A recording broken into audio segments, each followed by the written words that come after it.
आज राति चाहिँ पानी पर्दाखेरि पहाडतिर चाहिँ त्यति परेन। गाउँघरतिर चाहिँ पानी परेर चाहिँ खेतहरू डुबानमा छ र डुबान भएर अहिले कतिखेर घट्ने हो यो चाहिँ सबै चाहिँ पानी जमेर चाहिँ यस्तो पानी गइरहेको छ। ल छलो गरिरहेको छ। यो चाहिँ हल्का चाहिँ नोक्सानै गरेको जस्तो अवस्था छ।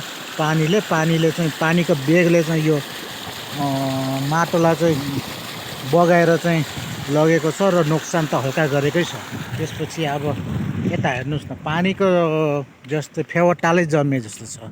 यहाँ खेतबाट आउने यो दुई ठाउँमा छ, त्यहाँ पनि खुला छ कि यहाँ पनि यस्तो छ।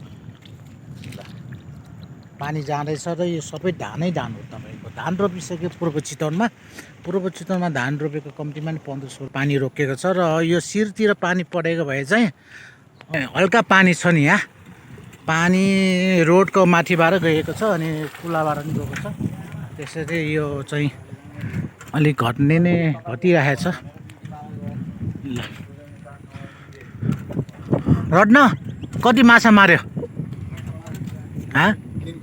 3 किलो। यो खेतमा कहाँबाट माछा आउला है? माछा पनि यो खेतमा आएको रहेछ। गाडीहरू हिँडेको अवस्था। म चाहिँ अब यो जङ्गल साइडतिर खोला हेर्न जान्छु। यो शिरमा त्यति पानी परेर चाहिँ त्यति होला आएको रहेनछ। यसो डुबान गरेको छ। यो सानो गाउँ जितपुर।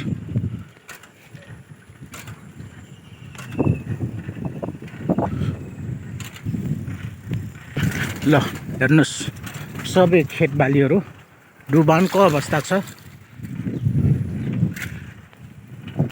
हेर्नको लागि कत्रो खोला आएको छ पूर्व चितवनमा आज को बाढी, आजको पानीले।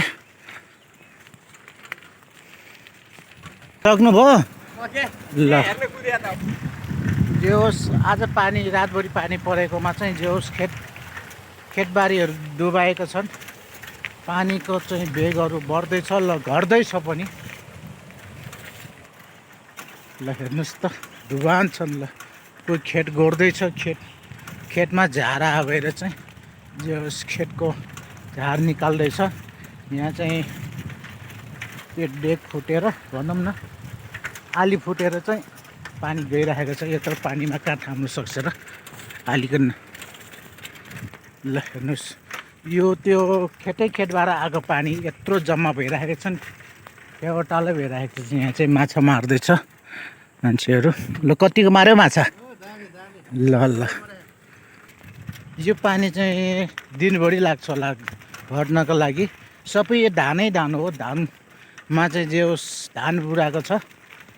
1 महिना अगाडि, 1 महिना नि भएन, 15-20 दिनमा रोपेको धान खेतमा अहिले यस्तो पानी जमिरहेको छ। रातभरिको पानीले, रातभरिमा त्यति पानी पनि डर परेको थिएनन्।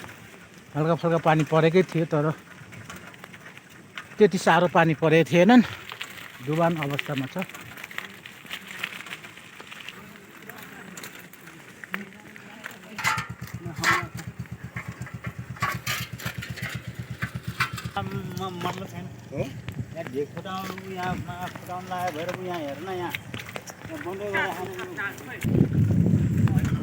हेटोबाट आइन्छन् अनि मनरीबाट अनि लोठरबाट आइन्छन् अनि उतापट्टि चुरेबाट नि आइन्छन्।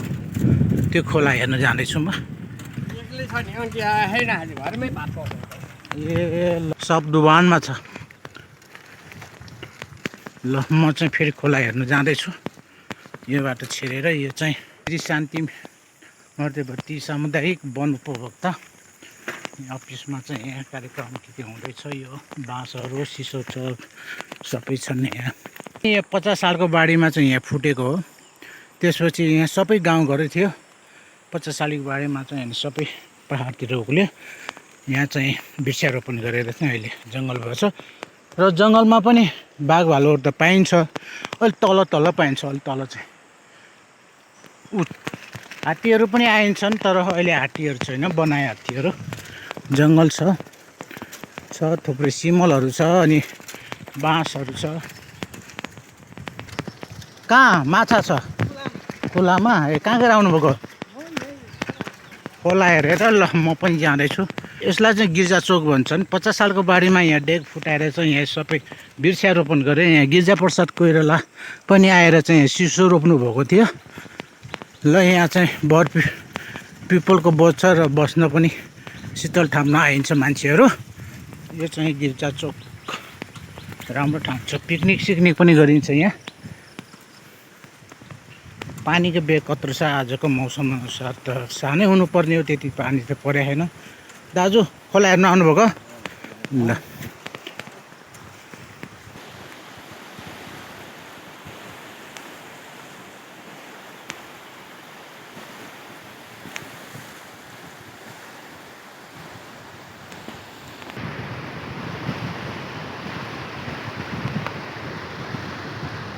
यो चाहिँ हेटौडा रापटी भन्छ।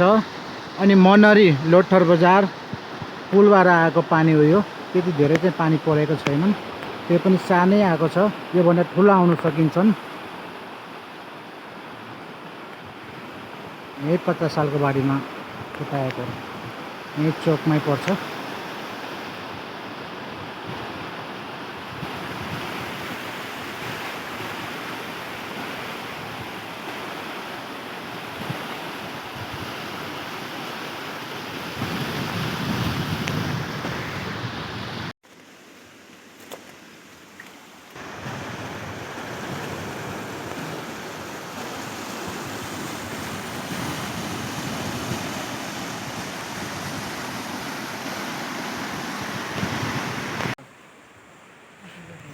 सिमरा गाउँ यो चाहिँ।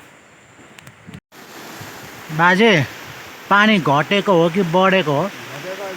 हो अलि फुलै थियो पहिला।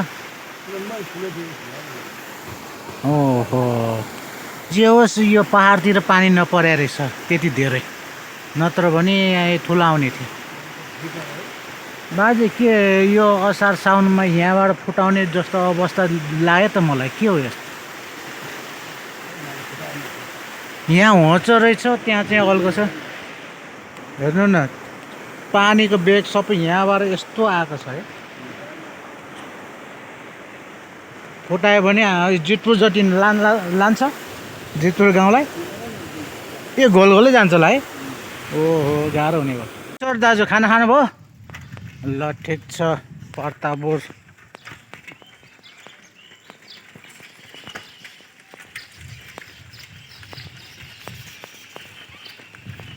प्रतापपुर चोक।